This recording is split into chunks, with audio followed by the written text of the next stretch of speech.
Sa araw nga ng birthday natin, sobrang dami nating bisita at sobrang nakakatuwa kasi ramdam na ramdam ko yung pagmamahal nila. Sinabay na nga din namin ang pag-blessing dito sa bahay para matirhan na din namin dito. Sa totoo lang, sobrang dami namin gustong i-invite sa pag-blessing dito sa bahay, kaso nga lang, sa panahon ngayon ay nahihiya kami sa kadahilanan na hindi pa tapos talaga ang mga ibang part dito sa bahay, lalong-lalo na ang mga cabinets at ang kusina natin. Pero sinabay na talaga namin to para maisahan na. Para na din matirhan na namin dito. Kasi nga kawawa yung bahay. Pag wala yung mga trabahante, walang natutulog dito. Pero sa araw na to, sobrang saya namin kasi sa wakas nga ay makakatulog na tayo dito. Yung bang sa wakas, sa loob ng 7 months na pagko-construct dito, ay pwede na siyang matirhan. Lahat ng pagod, sakripisyo, iyak, pagkabahala, at ibang mga naramdaman pa namin nung panahon na kinoconstruct ito, ay parang naibsan na konti. Masasabi kong konti kasi hindi pa naman talaga siya as in super duper na tapos. May mga part pa dito na hindi pa tapos ang pagpintura. Ang dami pang cabinets na mga kulang at mga design dito, pero hayaan nyo kasi i-update din naman namin kayo. Sa video na to, gusto ko lang din pasalamatan yung mga tao na naging parte sa pagbuo ng bahay namin ni Norme.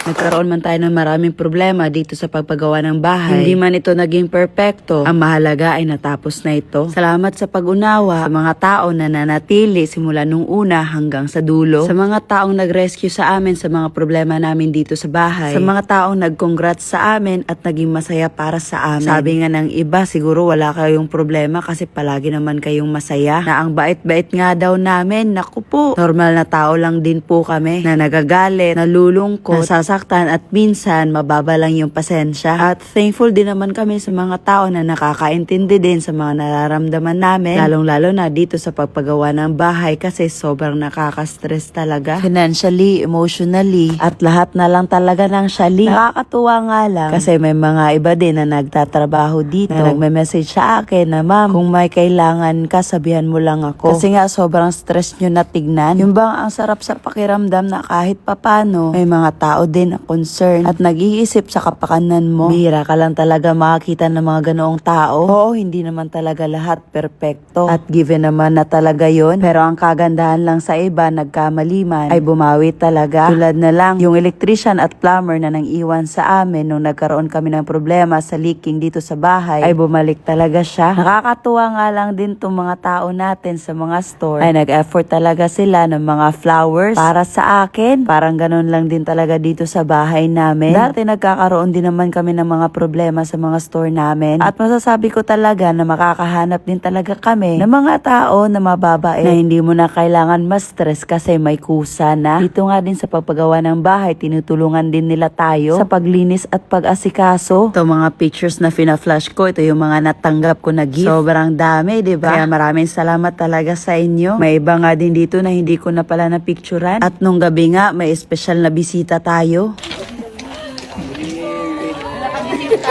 Oh my God! Thank you so much, King Lux. May pa-flower tayo from King Lux, guys.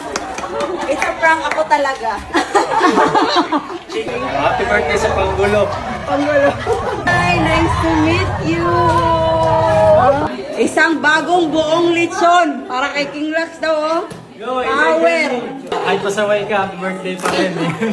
Ako pa talaga yung pasaway. Bigyan ka ng maraming ni Lord, blessing, protection, guidance. Tapos siguro 1,500 years na mabuhay. So yun lang, good health lang palagi sa career, sa vlogging, lahat-lahat na. Ayan. Happy birthday, Jen. Thank you. Happy birthday to you. Happy birthday to you. Happy birthday, happy birthday. Happy birthday to you. Ala, ano yan, ano yan?